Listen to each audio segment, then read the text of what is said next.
नरेंद्र मोदी मौत का सौदागर है। वह क्या है? सिर्फ एक चाय बेचने वाला, खून की दलाली करने वाला, नीच आदमी है, चौकीदार चोर है, कहने वाले लद गए। अब मोदी को कंस और खुद को कृष्ण कहने वाले आए हैं। नमस्कार, स्वागत है आपका इंडिया गेट टीवी पर। मैं हूं अजय सीतिया। मित्रों, नरेंद्र मोदी ने गुजरात में जाकर यह सही ही तो कहा है कि 2002 के गोधरा दंगों के बाद से वह लगातार गालियां ही खा रहे हैं। लेकिन उनके ये शब्द बहुत महत्वपूर्ण हैं। चुनावी मोर्चे पर नरेंद्र मोदी कोई भी शब्द फिजूल में नहीं कहते। वह अपनी जुबान से निकले हर शब्द से वोट भुनाते हैं। काश राजनीति की इतनी सी समझ उनके विरोधियों को भी आ जाती। उनकी जुबान से अगर वोट नहीं झड़ते तो कम से कम उनके वोट खराब तो नहीं होते। क्या कह सकते हैं कि नरेंद्र मोदी के विरोधी कुंठा का शिकार हो चुके हैं, इसलिए वे लगातार गालियां बोलते हैं। वे विरोध करते हुए अपनी जुबान पर लगाम नहीं रख पाते। बाद में नरेंद्र मोदी इसका फायदा उठाते हैं और विरोधियों को मुंह की खानी पड़ती है। कहते हैं दूध का जला छाछ भी फूंक मार मार कर पीता है। लेकिन मोदी विरोधी बुजुर्गों की बनाई इस कहावत से भी कोई सबक नहीं लेते। इस कारण मोदी का ग्राफ बढ़ाने में वे खुद ही सहायक होते हैं, बल्कि मोदी का ग्राफ बढ़ाने में अहम भूमिका निभाते हैं। बदजुबानी की यह कहानी 2007 में शुरू हुई थी, जब गुजरात विधानसभा के चुनाव में सोनिया गांधी ने नरेंद्र मोदी को मौत का सौदागर कहा था। मोदी के खिलाफ यह तब तक की सबसे बड़ी और सबसे कड़ी टिप्पणी थी। गोधरा के बाद हुए इस चुनाव में भारतीय जनता पार्टी हार भी सकती थी, लेकिन सोनिया गांधी के इस एक वाक्य ने कांग्रेस का सारा खेल बिगाड़ दिया था। सोनिया की इस टिप्पणी से गुजरात के हिंदुओं में जबरदस्त रिएक्शन हुआ। 2002 के मुकाबले भारतीय जनता पार्टी की 10 सीटें घटी जरूर, लेकिन इतने बड़े नरसंहार के बावजूद 2007 में भारतीय जनता पार्टी 117 सीटें जीतने में कामयाब रही थी। 2012 में जब यह लगने लगा था कि प्रधानमंत्री बनने की दौड़ में शामिल हो रहे हैं नरेंद्र मोदी, वह राष्ट्रीय राजनीति का रुख करेंगे, तब भी भारतीय जनता पार्टी लगभग यथास्थिति बनाने में कामयाब रही थी। 2 सीटें घटकर उसे 115 सीटें मिल गई थी। इन तीनों चुनाव में यानी 2002, 2007 और 2012 में कांग्रेस 50, 59 और 61 सीटों पर ही निपट कर रह गई। 2017 के विधानसभा चुनाव में मोदी पहली बार पिक्चर में नहीं थे, वह प्रधानमंत्री बन चुके थे। यह चुनाव मोदी के लिए चुनौती था, क्योंकि नोटबंदी और जीएसटी के बाद पहला चुनाव था।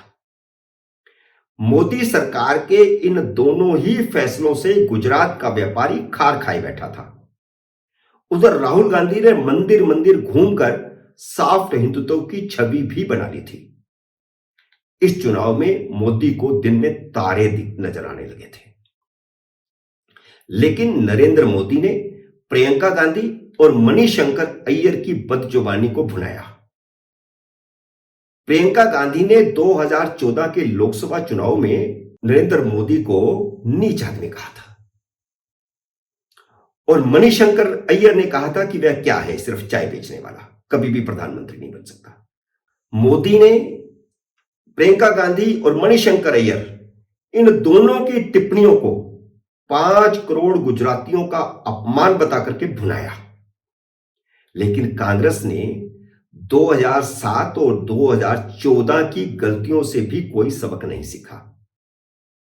2017 के चुनाव में मणिशंकर अय्यर ने फिर उन्हें नीच कह दिया, जो 2014 में प्रियंका गांधी ने कहा था।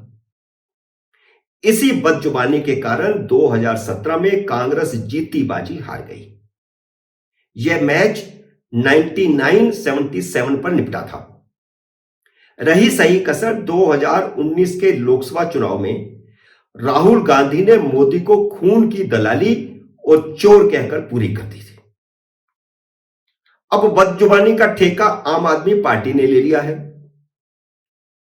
इसलिए नरेंद्र मोदी ने टिप्पणी की है कि कांग्रेस ने गालियां देने की जिम्मेदारी किसी और को दे दी है। आम आदमी पार्टी दिल्ली के बाद पंजाब में अच्छा खेल रही थी। अपने प्रचार के शुरू में अरविंद केजरीवाल गुजरात में भी अच्छा खेल रहे थे, लेकिन खुद को कृष्ण और मोदी को कंस बताकर केजरीवाल ने सारा खेल बिगाड़ लिया है। रामधारी सिंह दिनकर का कथन याद आता है, जब नाश मनुज पर छाता है पहले विवेक मर जाता है। तो केजरीवाल के साथ वही हो रहा है। मोदी को मौत का सुदागर, चाय वाला, खून की दलाली, नीच आदमी और चौकीदार चोर कहने वाले लद गए। अब मोदी को कंस और खुद को कृष्ण कहने वाले आए हैं, जबकि वह खुद कौरवों की फौज लिए घूम रहे हैं। केजरीवाल की पार्टी के सभी नेता नंगे हो रहे हैं। केजरीवाल खुद को कृष्ण का अवतार और मोदी को कंस कहते घूम रहे हैं। दिल्ली में उनका मंत्री भगवान कृष्ण का अपमान करते हुए रंगों हाथों पकड़ा गया और बाद में उसे मंत्री पद से हटाना पड़ा, लेकिन विधायक तो अभी भी वह आम आदमी पार्टी का ही है। मोदी को कंस कहना ही गुजरात में आम आदमी पार्टी की कब्र खोदेगा। जिस गोपाल अटालिया को आजकल वह कंधों पर लेकर घूम रहे हैं, उसके खिलाफ भगवान कृष्ण के खिलाफ विवादास्पद टिप्पणी करने का मामला द्वारका में दर्ज है। उनके खिलाफ द्वारका में एफआईआर है भगवान कृष्ण का अपमान करने के लिए। अब एक नए वीडियो में अटालिया संतोषी माता का अपमान करते दिखाई दे रहे हैं। संतोषी माता की कथा करने वाली महिलाओं के खिलाफ अभद्र टिप्पणी करते हुए वह यह कहते हुए दिख रहे हैं कि कथाओं में नाचना और तालियां बजाना बंद करो। उन्होंने जो शब्द इस्तेमाल किया है उसको मैं यहां इस्तेमाल नहीं करना चाहता। और वे महिलाओं को कह रहे हैं कि नाचना और तालियां बजाना बंद करो, इससे कुछ नहीं मिलेगा। तो एक तरह से यह मंदिर का भी अपमान कर रहे हैं।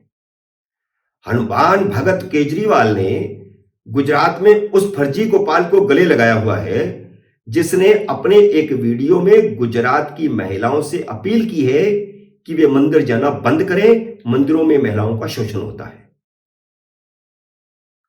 और केजरीवाल खुद थोड़ी भी उनको कहीं जीत मिल जाए, कहीं कोर्ट में मिल जाए या चुनाव में मिल जाए, वे कनॉट प्लेस के हनुमान मंदिर में चले जाते हैं। प्रधानमंत्री मोदी की अपनी मां से मुलाकात को इस अटालिया ने नौटंकी बताया है और केजरीवाल उसका गुणगान करते हैं। यह वही अटालिया है जिसने गुजरात के गृह मंत्री हर्ष संघवी को ड्रग संघवी और भारतीय जनता पार्टी के प्रदेश अध्यक्ष सीआर पाटिल को शराब तस्कर बताया था। इन मामलों में भी उसके खिलाफ एफआईआर दर्ज है।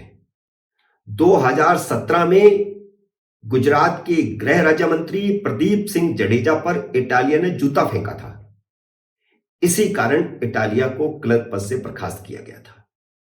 केजरीवाल खुद तो थप्पड़ खाते घूम रहे हैं, खुद तो काली शाही मुंह पर लगाते घूम रहे हैं और जूता फेंकने वालों को अपने साथ रखे हुए हैं। और जब उनको सरकारी नौकरी से बर्खास्त कर दिया गया, वह पुलिस महकमे में क्लर्क थे, तो उसके बाद वह नेता बन गए, पाटीदार नेता, और अब वह केजरीवाल के प्रिय हैं।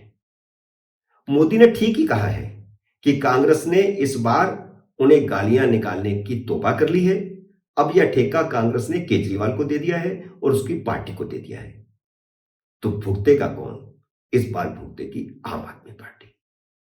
मित्रों, उम्मीद है मेरा यह विश्लेषण आपको पसंद आया होगा। इसे लाइक करिए, शेयर कीजिए, और अगर आपने मेरे YouTube चैनल को सब्सक्राइब नहीं किया तो कृपया सब्सक्राइब भी कीजिए और घंटी का बटन भी दबाइए, ताकि जैसे ही मेरा नया वीडियो आए आपको सूचना आए। मेरे नए वीडियो का करिए इंतजार। तब तक नमस्कार।